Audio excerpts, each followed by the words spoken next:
The back-to-back conference champs UCF head into the 2015 season with a lot of talent, but will also miss the presence of several impact players from last fall. Justin Holman was called upon early last year to fill some big shoes with the loss of Blake Bortles. He finished last season with just under 3,000 passing yards and 23 touchdowns, throwing a score in all 13 games last fall. Holman will bring much-needed experience to an offense that loses their top 4 receivers. Sophomore Jordan Akins is the leading returning wideout, 12 receptions for 135 yards last year, while freshman Traquan Smith had an impressive spring and likely earned a starting spot. The bright spot of Holman's offense will be the veteran O-line, as well as running backs William Stanback and Dontravius Wilson. Stanback is a 2-time All-Conference selection and scored a league-high 12 rushing touchdowns last season, but has struggled with injuries. New defensive coordinator Chuck Bresnahan has several holes to fill with the loss of UCF's top 5 tacklers and the entire secondary. While Terrence Plummer, Jacoby Glenn, and Clayton Geathers will be missed, the pass rush looks to be the black and gold strength, highlighted by defensive end Thomas Niles. He led the team with 7.5 sacks among his 49 tackles in 2014. He'll be accompanied by veterans Demetrius Anderson, Luke Adams, and Taquan Burkett. Taking a quick look at UCF's schedule, they open up at home against Florida International before heading out west to take on Stanford. We'll have another tough test on the road at South Carolina before opening up conference play. The Gamecocks handed UCF its only defeat, a 3-point loss at Bright House Network Stadium in the Knights Fiesta Bowl winning season of 2013. The Knights' toughest league tests look to come on the road at Temple, at home against Houston, at Cincinnati, and it always seems to be a good one against East Carolina. They'll get the Pirates at home this season. UCF is 15-1 in their last 2 seasons, 2-time conference champs, and you can tack on a Fiesta Bowl win over Baylor from 2013. The offense should be able to keep pace this season, but George O'Leary will have to rely heavily on newcomers to step up defensively. Up next, we have Brandon Helwig on the phone to give us a closer look at the Knights. Welcome back. We're now joined on the phone by Brandon Helwig, publisher at UCFsports.com. Thanks for taking the time to talk to us today, Brandon. Glad to be here, Haley. So last season, Coach O'Leary, he had to worry about replacing Blake Bortles at the quarterback position. This year, he has Justin Holman returning as the starter. How has he progressed since the fall?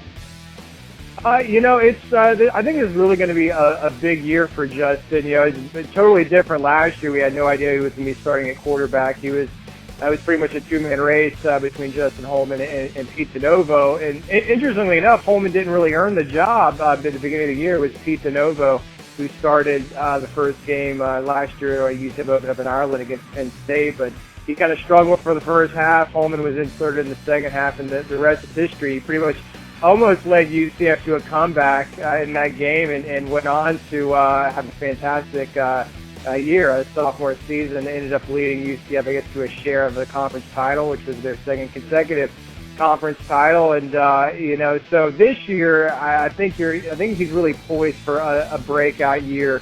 He was a totally different player this spring, just in terms of his demeanor, how he carries himself. He has a lot more confidence knowing that he is the guy. He's not one of the guys competing for the job. He's a returning starter. It remains to be seen, but I think a guy like Holman is poised to have a breakout year this fall. Now, defensively, there seems to be a few more question marks. How has Chuck Bresnahan settled into his new role at defensive coordinator, and what have you seen from the defense this spring? Yeah, I think when you bring in a guy like Chuck, he's been a long-time defensive coordinator, has worked with Coach O'Leary previously, a long time ago, back when George O'Leary was the defensive coordinator of Georgia Tech back in the late 80s, early 90s. Chuck Bresnahan was the linebackers coach. So those guys go way back. Bresnahan has a wealth of experience in the NFL. He's been a coordinator with the Raiders, Cincinnati Bengals, and prior to coming to UCF, he was just a couple hours away as the defensive coordinator at South Florida, a conference rival.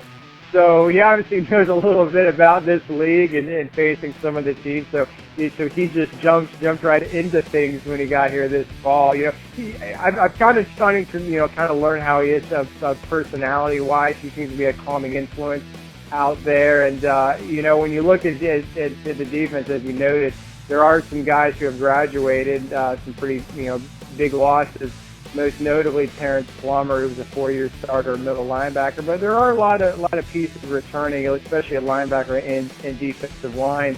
The one area which is a little bit of a concern would be the secondary, where, just like wide receiver, pretty much every starter has graduated or left early to go pro. So that'll be a big question mark as UCF enters the preseason. The past couple seasons, UCF, they found a way to win with whatever personnel that they have. What is it about this program that just finds a way to get those wins? Yeah, I just think it's kind of like the demeanor of George O'Leary, just the kind of, what he instills in the players when they arrive. It's a very no-nonsense, hard work kind of environment. He kind of instills it when they get here. You work hard in the off season. You put in the work in the strength and conditioning program. You do well in school. You make good grades. You don't get in trouble. I think the George O'Leary demeanor really rubs off on these guys, and it really doesn't matter. When a lot of fans get hyped up about recruiting, and this guy has so many offers or this many stars, and while that may be important at times to get the best talent, when you look at UCF, a lot of times the guys who end up being the big stars were the guys who were unheralded coming out of high school, the guys who didn't have a lot of stars by their name or a lot of other offers, but they all bought into the UCF mentality that George O'Leary has instilled. Just, look at Blake Bortles. He was kind of a guy like that, wasn't really all that heavily recruited at quarterback. Went on to be drafted third in the NFL draft a couple years ago or a year ago. And this past spring, Brashad Perriman, a wide receiver, was able to leave early. And he didn't have any other offers other than UCF. So I think it's just kind of the entire program that George O'Leary has built, that is kind of, rubbed off on these players to kind of take that step. There's several games on UCF's schedule this season that people are going to be keeping an eye out for. Out of conference, you have Stanford and South Carolina. And then in conference, a new one there against Cincinnati, and then Houston and East Carolina. Of those games, are there any that stick out to you that might define this 2015 team? I think when you look at that first month of the season, which is all non-conference games, I obviously think there's two that, pretty much UCF should win, as being FIU and Furman.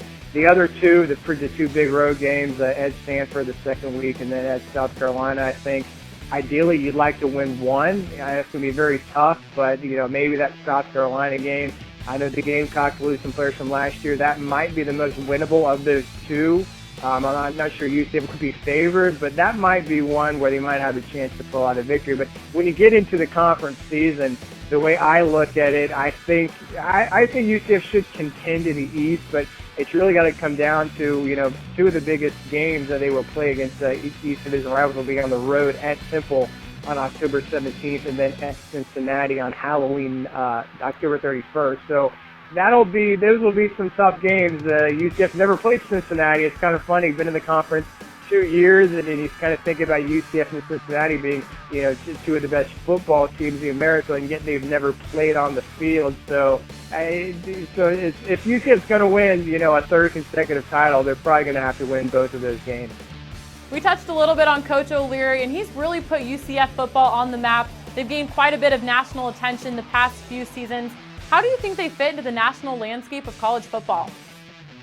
I think when you kind of talk about, and I know people like to use the term Power Five and Group of Five and all that stuff, but when you kind of look at the teams that are in that Group of Five, I think UCF's right up there. You talk about the Boise State, you talk about UCF, you talk about Cincinnati, teams that have won and consistently won for the past few years. I think when you look at it back to 2010 season, I think UCF's averaging about 9.5 wins or 9.4 wins over those years. So, pretty much other than the 2011 year, they pretty much have a track record of winning seasons and winning 10 games a year. We're just short of that last year. But yeah, I think when you look at I guess the entire national landscape, I think UCF's very well regarded. And lastly, the West Division and the East Division this year, all ending in a conference championship game. What do the Knights need to do to get there, and is that game a realistic goal for them this season? Yeah, as I said before, I think it is a realistic goal. I think that Cincinnati game in particular on October 31st could really be a big game. In my opinion, it may not turn out this way, but I think it'll be between Cincinnati, UCF, and possibly Temple.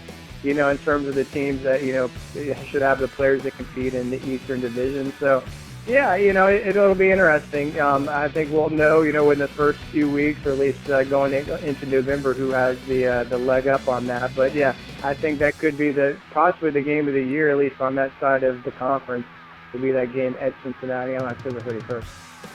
All right, Brandon. Well, thanks for joining us on the show today. All right, guys. Thanks. Again, Brandon Helwig, UCFsports.com.